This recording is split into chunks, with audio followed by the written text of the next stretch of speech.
Sino guys ba yan? Hi guys! So, kumusta na kayo? Nandiyan pa ba kayo? It's been a while since nung last upload namin. So, for today's video, we're gonna be sharing with you Some of the things that amazed us when we came here in Canada!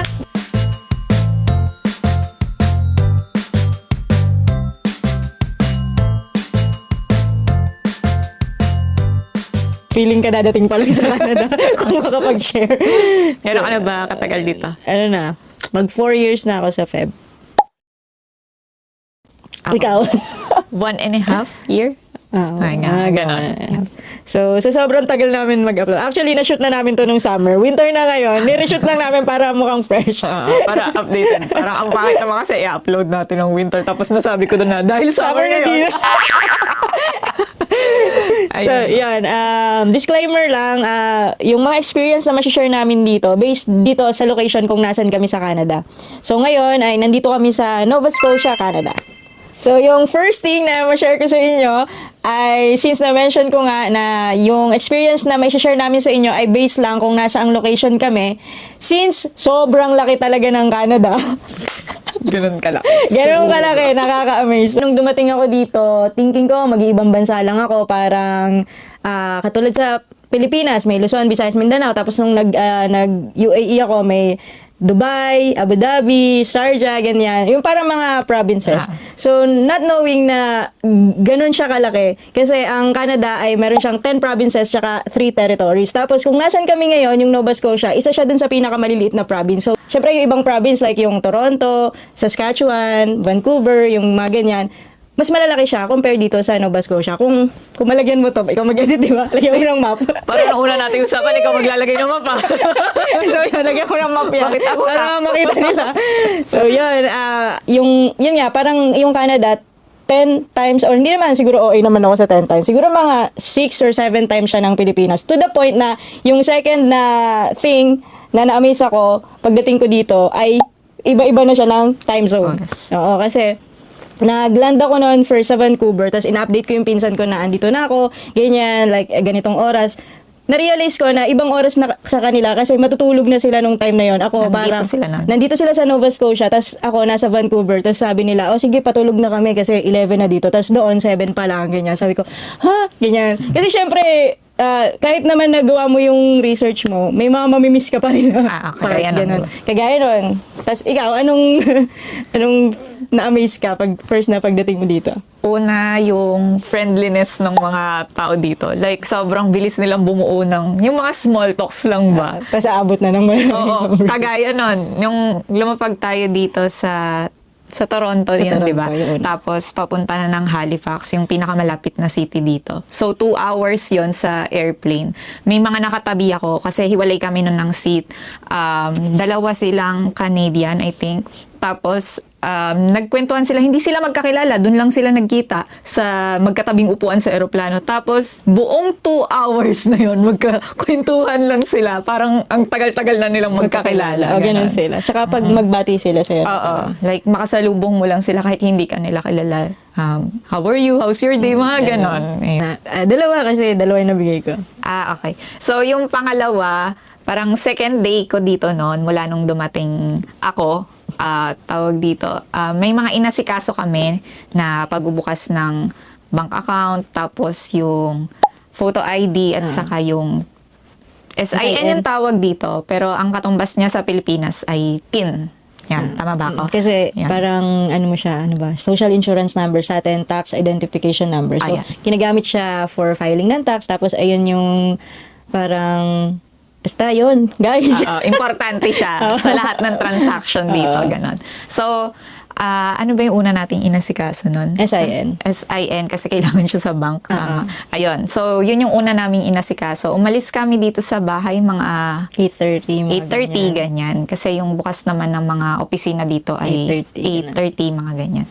So, parang 5 minuto lang ata akong nagtagal doon or 10, mga ganun lang. Tapos after nun, nagbukas kami ng bank account ko. Sobrang saglit lang din. Tapos nagpa-photo ID since kailangan daw yun para hindi mo laging dala yung passport mo.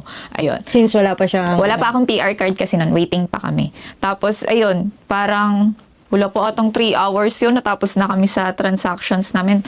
Kasi kung sa Pilipinas, siguro gagawin yun parang isang transaction lang, kagaya Isang nun. buong araw. Kung tin, siguro nagasikaso ako ng tin ko nun, kalahating araw, mga ganun. Pero yun siguro, Pipila mo way talaga. back noon yun, nung mga wala pang online, ganyan. Pero hindi ko na kasi alam kung paano yung transaction sa atin.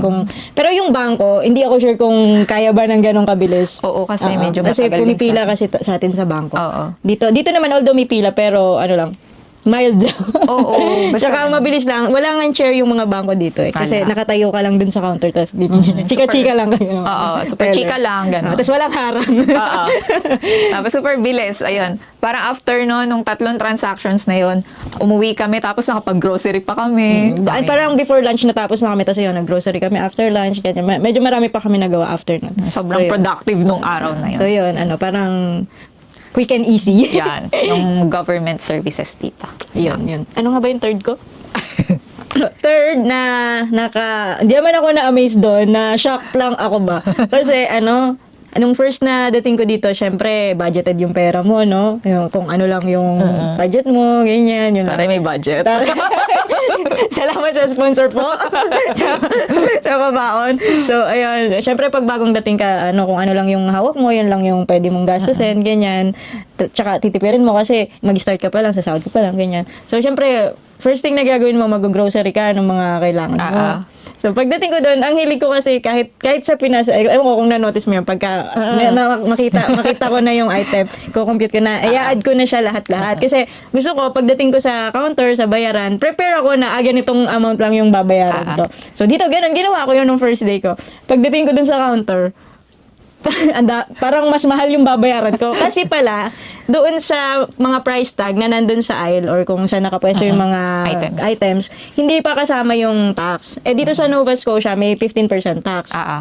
Although aware ka naman doon. Although aware naman ako doon, kaso hindi ko siya alam na hindi pa siya kasama doon sa sa tag. Kasi nga, nasanay tayo na sa Pilipinas, kung ano yung nakikita natin na tag price, kasi kahit naman, okay, let's say may tax din naman sa atin sa Pilipinas, pero andun na yun halimbawa yung sardinas, ganitong amount na siya. Yun na din yung babayaran yun mo na yung, sa pagdating mo sa cashier, ayun na yun yung ending ng babayaran mo. So, yun lang, medyo surprise lang ako. Hindi siya amazing, pero... Kaya pala sabi mo na shock ka. shock kasi ako pag ganyan ko. Parang, maubos yung pera ko agad kasi dito. sa atin, makakompute pa na, may sukli ako, makakauwi pa, may pamasahe pa pa. Ganun. Yun. Yun lang. Sana lahat prepared doon. Kasi yun yung siguro, nagkulang siguro din ako sa, talaga, sa research. Yun yung third ko. Ikaw, anong third mo? Third ko, since, ito na ba yung sa... Oo, yun. Okay. Yata. So, bilang lagi tayong tinatawag ng kalikasan, alam ng mga besyo natin yan sa Pilipinas. Yung isang surprise ako na wala dito, ganon, ay yung bidet. Siyempre, thinking mo, nakakaangat-angat na bansa, ganon. Oo, pero ang basihan pala ng nakakaangat na bansa sa ibang madlang people dito ay pagka yung tissue ay nafa-flush dun sa toilet, ganon. So, tissue lang dito, walang bidet. Kasi siguro, since sa weather din, gawa nung pag baka winter, tas magbide ka, yung unang labas na Oo nga. tubig. Grabe ang lamig nun. Sobrang lamig. Siguro kasi isa din yung sa akin na consider. Pero ano? siguro pwede din naman maglagay ng thermostat or something. Pero syempre, medyo mahal kasi dito yung mga ganun-ganun. So, parang mala airport sa Korea, ganon. Ayan. So, kaya sa work, lagi akong may dalang wet wipes, gano'n. Naka-stock na yun dun sa locker ko. Even dun sa small bag ko, pagka naalis kami, hindi pwedeng walang wipes dun. Kaya magre-reklamo ko, wala na akong wipes, mga gano'n. Alam niyo na, sa mga kawork niya. Alam niyo na, laging meron tong baon sa locker. Necessity yon. So, yan. Next. Yung fourth ko, last ko na to. Yung mode of transportation. So, some might think na, na parang, may kotse, ganyan. Mayaman, ganyan. Pero, hindi ko siya iniisip or hindi ko siya matake na ganon. Kasi, for me, dito kung nasan kami ngayon dito sa Nova Scotia, feeling ko, necessity yung magkaroon ka ng sariling sasakyan. Kasi, yung mode of transportation dito, yung mga public transportation, like yung bus, taxi, medyo matagal siya. Like, yung route ng bus, parang every 2 hours ka madadaanan, ganyan. Tapos pag nagbubuka naman ng taxi, hindi talaga agad na dadating yung taxi, unlike na pag tsaka yung mga Grab, yung mga ganyan. Siguro, sa ibang area, like sa city, meron. Sa Halifax, yung bus nila, every 15 minutes. Pero dito kasi kung nasan kami, medyo matagal. So, either you choose na lang kung malilate ka ng 1 hour or maaga ka ng 1 hour. So, ganun yung, yung pamimilian mo. Tsaka yun nga, yung parang convenient kasi pag mag-grocery ka, yun. Kasi medyo malalayo din. Kasi hindi katulad na sa Pilipinas, may sari-sari store tayo or karinderya, ganyan. Walang ganun dito. Sa Dubai din, pagbaba namin ng building, may grocery store na. So, dito, walang malalayo talaga. Meron mang malapit, pero hindi lahat nandun yung hinahanap mo. Kung pag nag-grocery ka ng one time, full pack na yun, bibilin mo na lahat ng kailangan. Hindi siya gina-justify namin na yung sasakyan, ganyan. Yung kung, hindi ko siya makonsider as luho, gano'n. Kasi, kailangan talaga siya dito. Tsaka yun nga, meron na kaming isang sasakyan na ginagamit pero hirap pa rin kami sa mga trabaho namin kasi nga isa lang sa amin yung may sasakyan, so idadrop ko pa siya, papasok din ako, so kailangan magtugma yung schedule namin, ganyan. So yun, talaga yung mode of transportation, iba. Maninibago kasi sa atin, papara ka lang ng tricycle, tapos pasok ka na. O paglabas. Parang yung tricycle. Ganun po ba? Bayan po.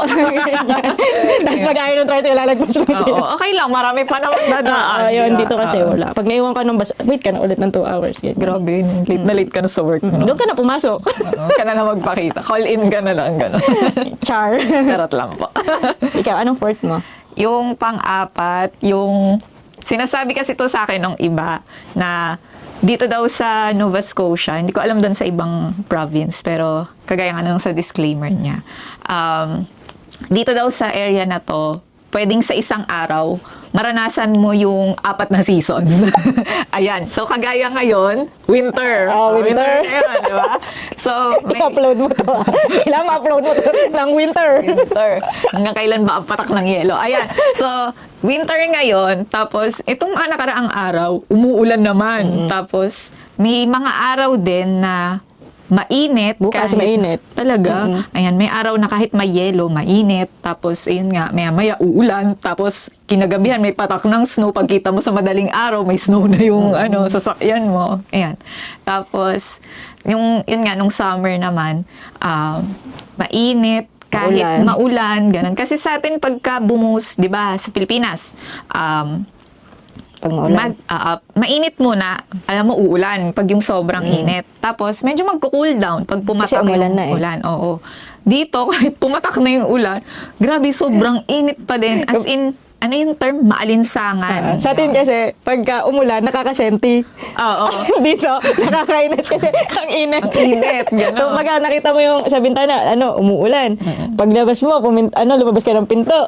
Ang init, sobrang gagawin yung Oo. Yun. Kaya sinasuggest din kasi talaga ng iba na yung magsuot ng layering clothes. Kasi nga, minsan pagpapasok ka ng umaga, malamig. Tapos, kalagitnaan ng araw, mainit.